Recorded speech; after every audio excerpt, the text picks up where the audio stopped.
in this series, what we're going to do is we're going to talk about digital marketing. Basically, the old ways of going out and not the old ways, the ways we used to go out before all of this and find new business, networking, conferences, trade shows, point of sale, however it was that we went out, met people, got our business in front of people.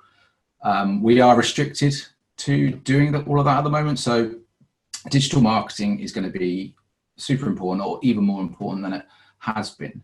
And so within this series, what we're going to talk about is how to drive traffic to your website.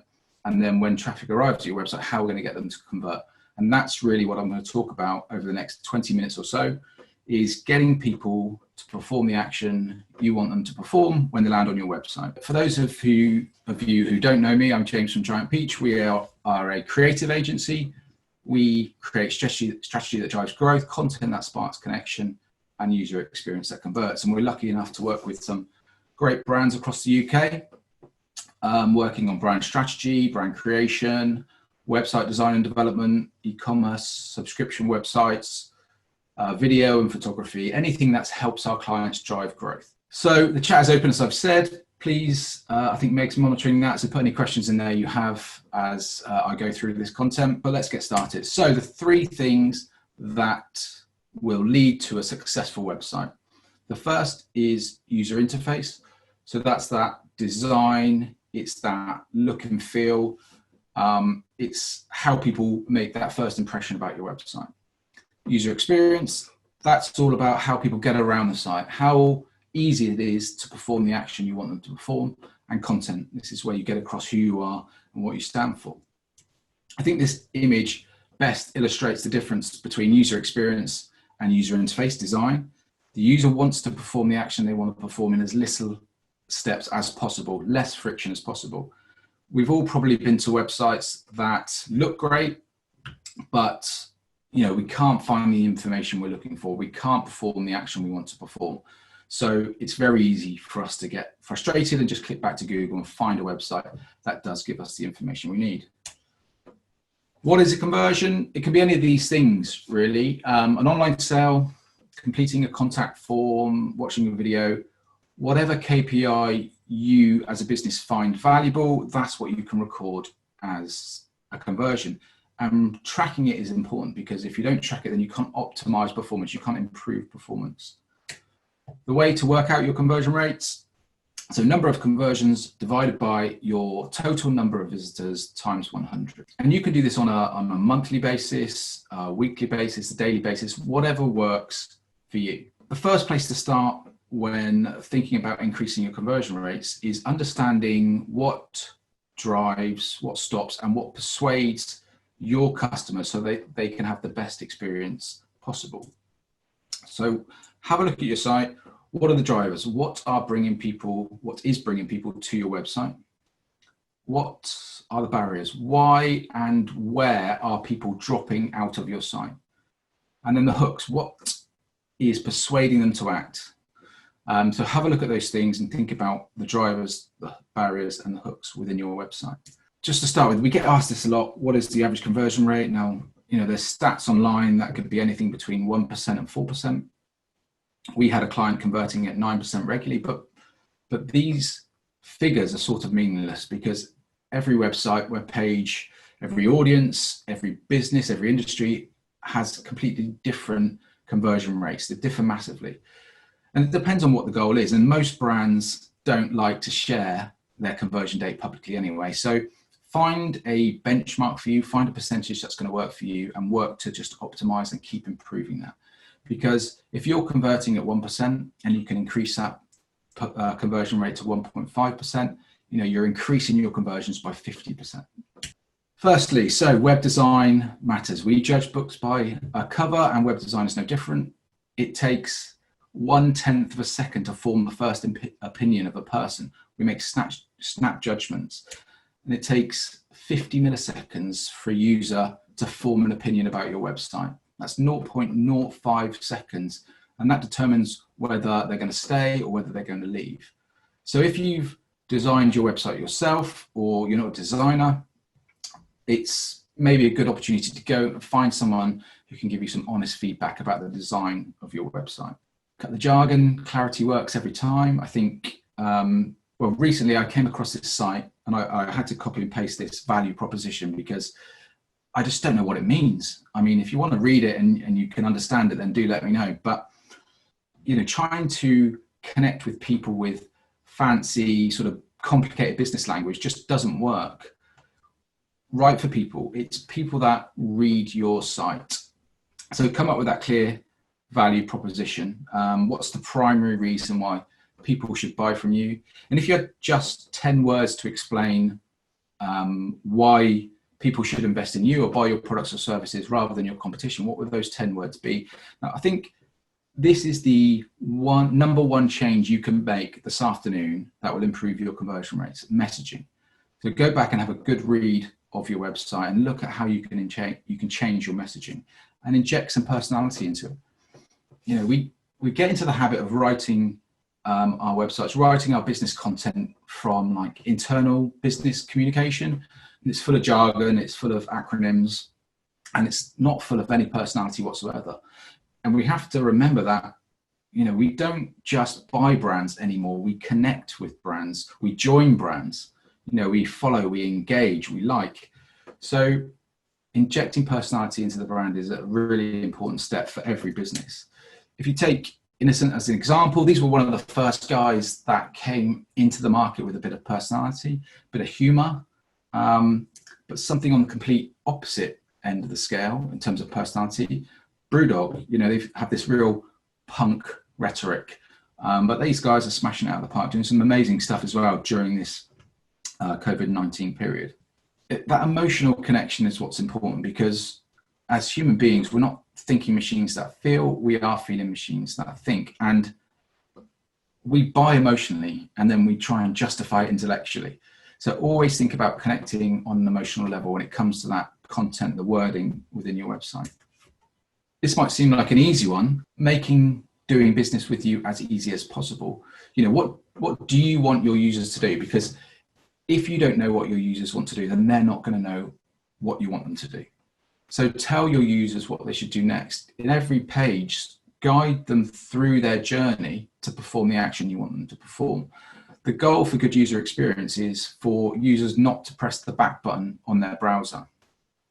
This is a good example of this, actually. So this is ASOS guiding the user through a sizing guide. Now, when we go to e-commerce sites a lot, there's sort of a sizing guide which might link to a PDF or open up another tab. I think ASOS have done a really good job of keeping people within the page. So you're going through the sizing guide without having to leave the page. It's a really simple user experience.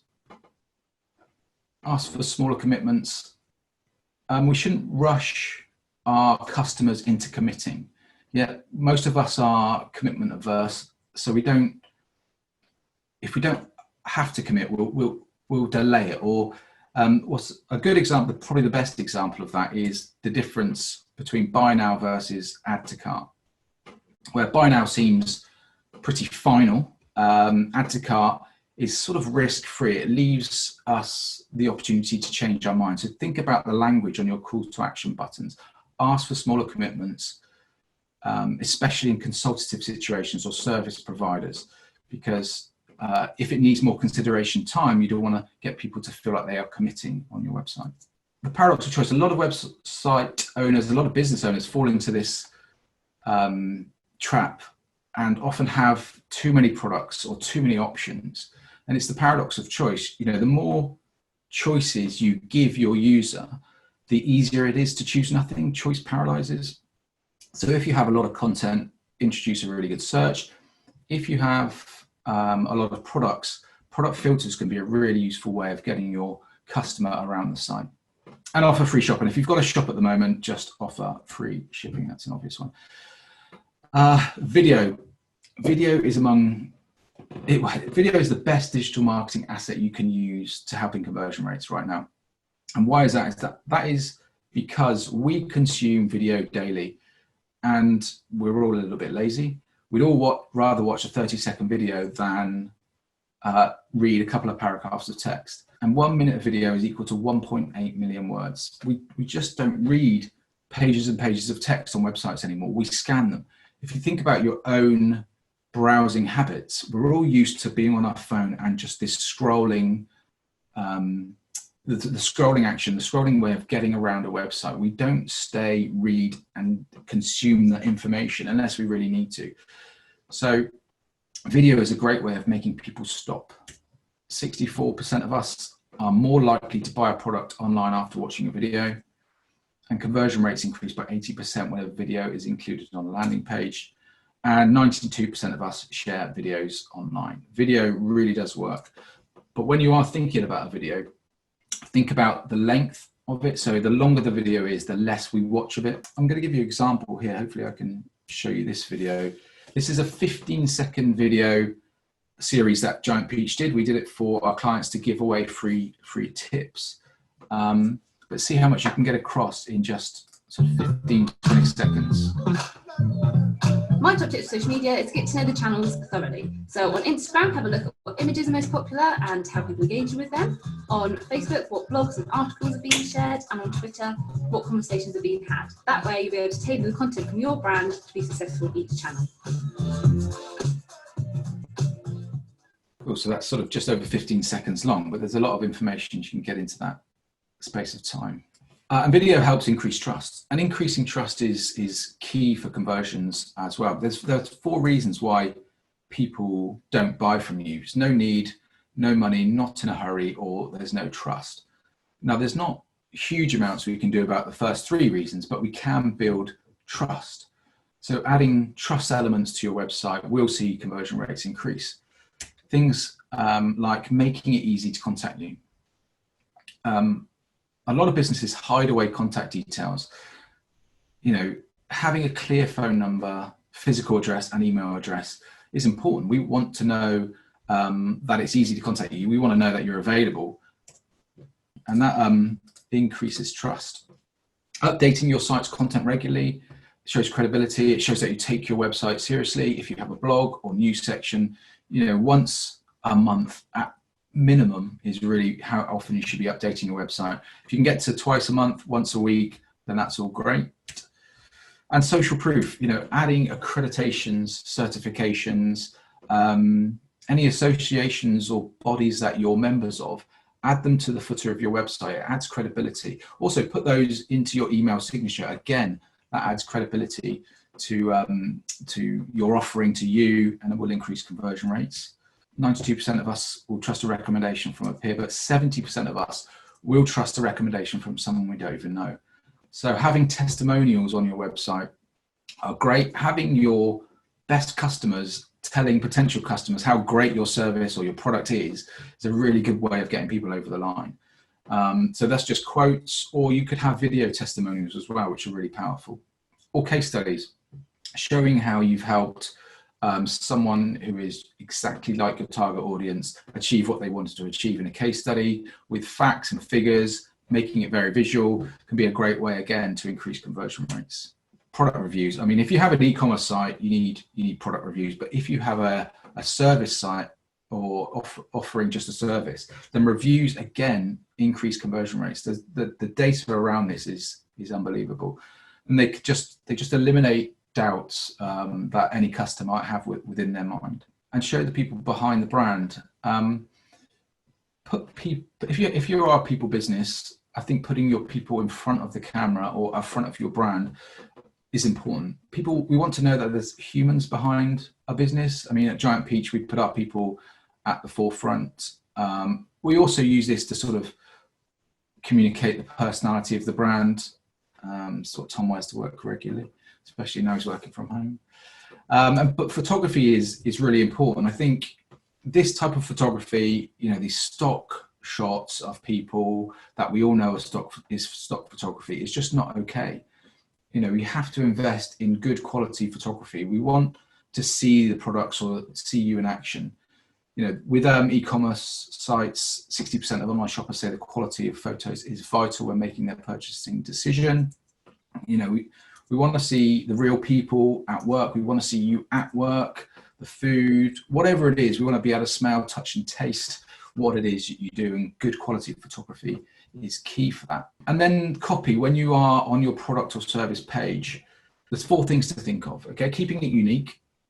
So telling people why they should buy from you, why you are going to make their life better. Convey the knowledge of your product. Demonstrate how well you know them, as well as how well you know your products or services. This builds trust.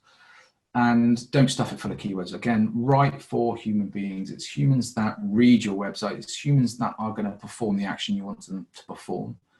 And when it comes to formatting, it's short paragraphs, it's headings, and it's bullet points.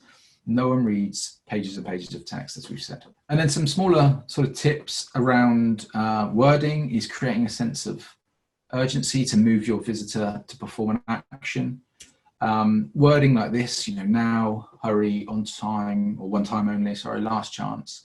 All of these sort of things can be great, but make sure there is a real sense of urgency. No one likes to be deceived. A couple of examples: trending product, selling fast, last item.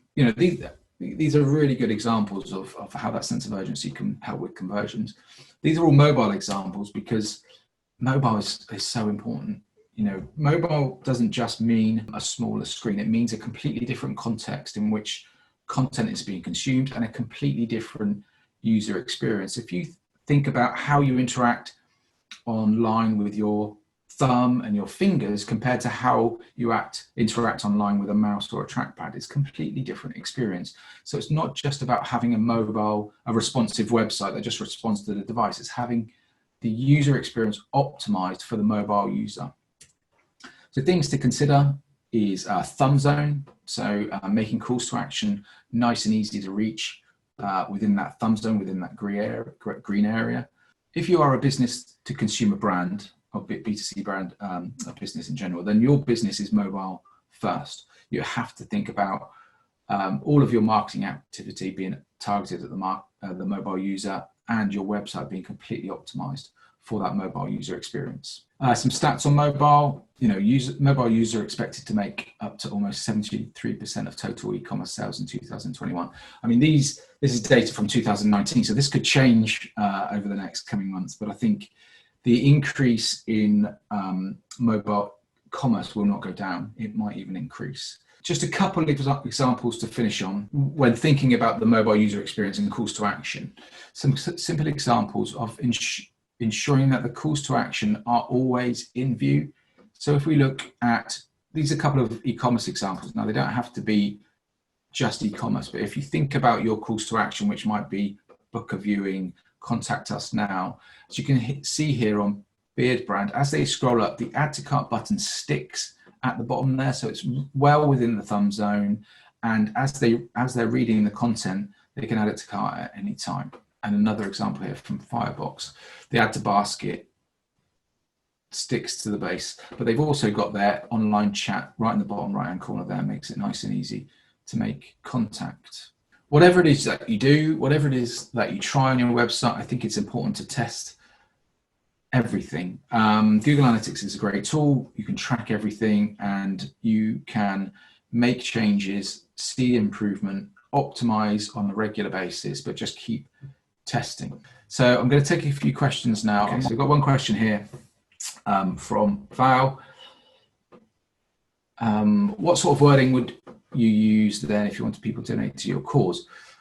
Is donate to final. I think donate can feel a little bit cold. I think if you're asking for people to help, not help the charity, but help the final, the outcome, what it is your charity is, how your charity is helping. I think thinking about being a bit more emotive on those calls to action could really help. What's your recommendation to build trust with clients in an industry such as vets, where it's high cost and not always life-threatening? Yeah, without knowing if you're talking to the vet or the end consumers, that's quite a difficult one, Nicole. I mean, if you want to the consumer, okay. Now, I think it's interesting actually that people care people care for their pets more than they care for themselves. I think making that emotional connection or sort of your ability to upsell should be easier in your industry than a lot of industries. you only have to look at how well there's some really good stats around how much people invest in the health of their pets more than they invest in their own health. So there's definitely opportunity for you in terms of that communication to increase conversion rates or increase upselling by the looks of things. So yeah, I think there's huge potential. We wanted to keep this series short. We wanted to ensure that it's some quick tips, it's helpful. So Thursdays is Jen and Meg who are going to be talking about how to connect with your users on social media more than ever during this time. So it'd be a great one to sign up for. That's all about driving traffic. So thank you again for everyone who has joined today. Really appreciate it. Feel free to post on social as always. But yes, hopefully you sign up for the next ones and I'll speak to you all soon. Thank you. Cheers. Bye-bye.